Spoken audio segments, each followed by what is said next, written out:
Welcome to the third and final installment of this series about why photographic film is more relevant than ever in 2025. I had to update the year because we are at the end of 2024. Yeah, it took me a while to make these videos, but such is the life of a working photographer. I have to work to pay the bills first. Now, before we dive into today's fascinating topic, why film is not just an artistic choice but also a technical marvel, let's take a moment to talk about what film actually is for those of you who might be new to this world. Film is a light-sensitive material, photosensitive, made of an emulsion, tiny crystals of silver halide suspended in gelatin coated onto a plastic transparent base. When you expose the film to light inside your camera, these crystals react, forming a latent image that is later revealed and fixed through chemical development. Each roll or sheet of film is essentially a blank canvas, capturing light and shadow in the most organic way possible. And what's truly magical, every frame is unique. It has a very well-defined characteristics, but the distribution of those crystals is always different. Film is organic as our eyes are organic. If you want to see a great visual explanation of how film works, I highly recommend a video by the YouTube channel Smarter Every Day. It's a fantastic breakdown that shows exactly how the magic of film happens. I'll include the link to that video in the description below, so be sure to check it out. So now, let's get real for a second. Digital photography is everywhere, okay? It's fast, it's sharp, it's convenient, all right. But here's the kicker. In chasing all that perfection, we've lost something vital. Digital cameras have turned photography into a technological arms race. More megapixels, sharper lenses, artificial enhancement. The result? Images that are cold, detached, and dare I say, over-processed? But wait, it gets worse. Have you noticed how every new digital camera promises to be the best, but leaves you stuck with its resolution, its color science, its everything? There's very little room to go beyond what the engineers and mathematicians of the camera have decided. That's where film comes in. It's not just an artistic choice, it's a rebellion. It's the antidote to hyperreality. Let me show you why film photography in all its analog glory isn't just relevant in 2025, it's essential for the survival of photography. Let's start with clarity, okay? Film is an extraordinary medium that offers a depth and variety unlike anything else. Take something like ADOX CMS-20, one of the sharpest films available. It has the potential to capture incredibly fine details, pushing film resolution to levels that are almost hard to believe. A 35mm frame of ADOX CMS-20 can render optical detail in excess of 500 megapixels. We are talking about 800 line pairs per millimeter. Now, that's not a typo. And it's all optical. No algorithms, no pixel interpolation. It's so good, it makes a Phase 1 camera run crying to its motherboard. And if you're shooting medium or large format, we're talking gigapixels of details. Yes, gigapixels. And film doesn't stop there. There are dozens of film stocks, each with its own personality and characteristics, allowing photographers to choose the perfect tool for their vision. From richly toned black and white stocks like Ilford HP5 to the vibrant, nuanced color palette of Kodak Portra 160. Film gives us a choice that digital simply can't replicate. Whether you're shooting fine-grained films for ultimate sharpness or softer, moodier stocks with a more artistic touch, film lets you create the images that are as unique as your vision. And here's the beauty of it. You're not locked in one look. All those film stocks, black and white, color, fine grain, experimental, work with any film camera. From a century-old Leica to a plastic Holga. Switch the roll and you're switched your creative universe. And here's the kicker. This isn't some algorithm or pixel trickery. This is pure, organic, optical resolution. It's the real deal. And it happens right inside your camera. Right there. You spend exactly 0 time fiddling about in Lightroom. Medium format, large format, don't even get me started about that. We are talking about the detail that's so rich and nuanced, it's practically limitless. That's why, for example, Christopher Nolan shot Oppenheimer on IMAX film, a size that is equivalent to medium format in still photography. He knows what he's doing, and so do Tarantino, Spielberg, Scorsese, and many others. Digital sensors, on the other hand, hit the wall. Sure, you might have a camera that claims 100 or 200 megapixels, but there's always a catch. It's not capturing the image. Not really. It's computing the image based on incomplete data. Sensors rely on the Bayer matrix, and, well, we'll get into that later, but let's just say it's not exactly what it seems. Here's something that will blow your mind. The great Ken Rockwell, who has been posting free camera gear review for decades now, calculated that when using Fujifilm Velvia 50, a 35mm frame of film, has an equivalent resolution of around 175 megapixels. That's 35 millimeters, my friends. Just imagine medium or large format, what it could achieve. Velvia 400 has a resolution of 160 line pairs per millimeter, which already surpasses what most digital cameras can achieve. But wait, there's more. Kodak T-Max 100, one of the sharpest black and white films available, has a resolution of 200 lines per millimeter. Now let's break this down. With this level of resolution, the equivalent digital resolution for a 35mm frame, so T-Max 100, comes to approximately 218 megapixels. That's right.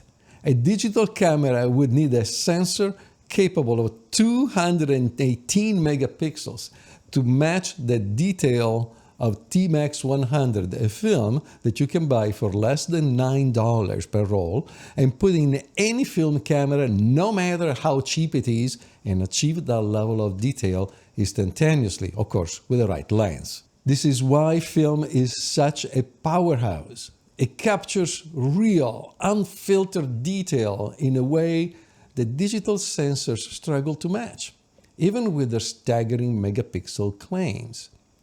The organic structure of film allows for incredible clarity and subtlety, all while maintaining the natural, lifelike quality that digital often lacks. Couple this with some luscious prints on silver gelatin, and you have a depth, a tonality richness that is simply unique. It's to be experienced. Now let's talk about sharpness. You've seen it, right? Those digital images where every pore, every blade of grass, every speck of dust is razor sharp. It's like the camera is shouting, "Look at me, I'm so crisp you could slice onions with me." But is that what our eyes really see? No. No, my friends. What we are experiencing here is what I like to call sharpness porn. Let me explain. Digital imagery, especially from high-end professional cameras, has been pushed to a level of hyper-reality. The detail is exaggerated beyond what our human eyesight can actually naturally perceive. It's impressive, sure, but it's not what the world actually looks like to us. And over time, it can feel, I don't know, artificial, cold, inhuman. In the continuous attempt to one-up the competition, digital cameras and their lenses have increased sharpness and crispness to a level where even beautiful, youthful skin looks flawed and hyper-detailed, and landscapes start looking like CGI. And then, to fix all this mess, we slap a pro-mist filter to make the image more filmic. What a nonsense! That is sharpness porn. Too much in your face, too coarse, too much. Film, on the other hand, has this beautiful, magical quality. It's an organic compound that mimics the way we see the world with our own eyes. Its grains, not pixels, give images a natural softness, not to be confused with blurriness, but a softness that feels real, that feels human. When you look at a film photograph, you feel like you're there, seeing the scene with your own eyes, while at the same time experiencing a bit of poetry. And isn't that what photography should be all about?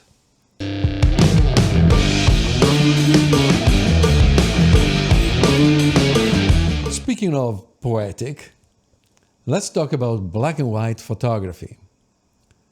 Digital tries its best, but desaturating a color photo isn't black and white. It's grayscale cosplay at the best.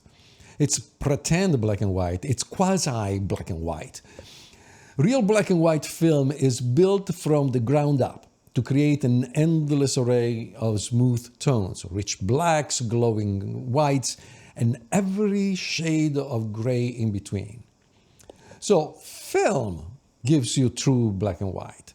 It doesn't start as color and get stripped down. It's built from the ground up to be black and white by people at companies like Kodak and Ilford, who have literally spent decades in fine-tuning this medium. Hell, Ilford only makes black and white film. That's why it has depth, richness, and contrast that is unique. You can't get that by slapping digital noise on top of a computed image. Makes no sense. Those black and whites are a symphony of tones. And again, Nolan moved mountains to have Kodak make IMAX black and white film, which was not made before. He could have used color stock and graded to black and white, but he knows that it's not the same thing. And here's something that makes black and white film even more special. There are so many different black and white film stocks available, each offering a different style. For example, there is orthochromatic film, which is only sensitive to blue and green. Now, orthochromatic film was all available up to the early 1930s.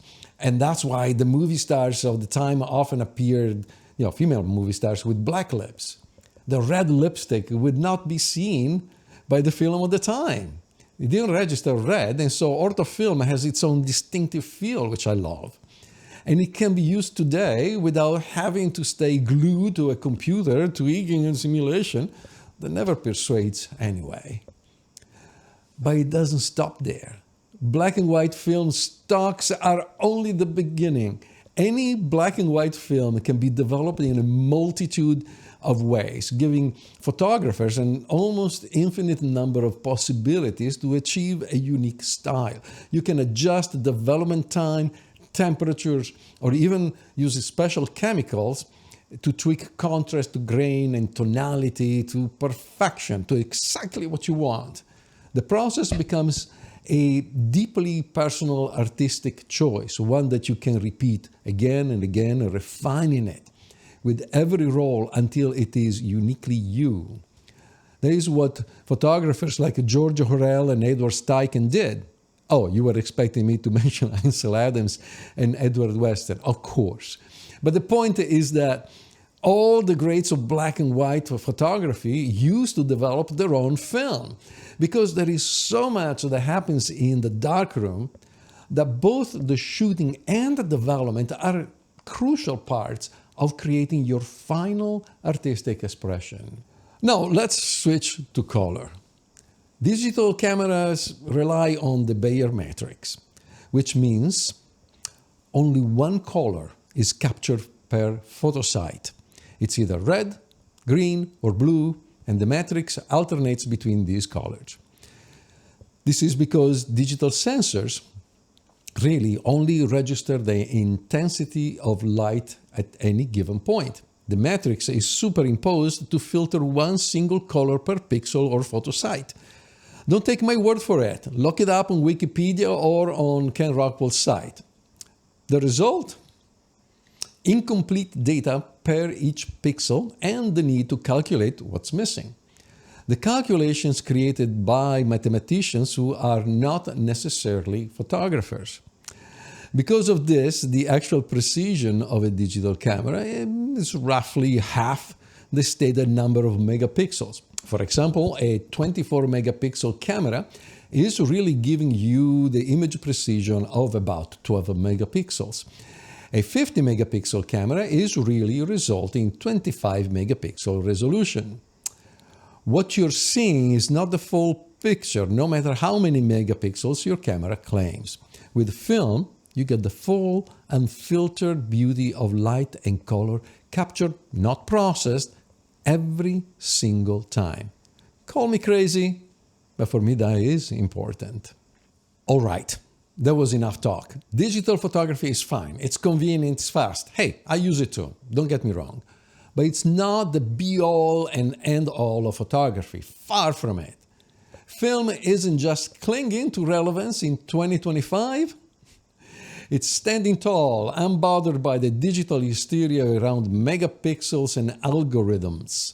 It's here to remind us that photography is supposed to be an art form, not a technological arms race. Films gives us back true black and white, lush colors, capturing glorious 3D layers and details so rich it makes modern technology blush. Now let's address the elephant in the room, okay? Let's not pretend that everything is perfect. There is a big problem, and that's film scanners.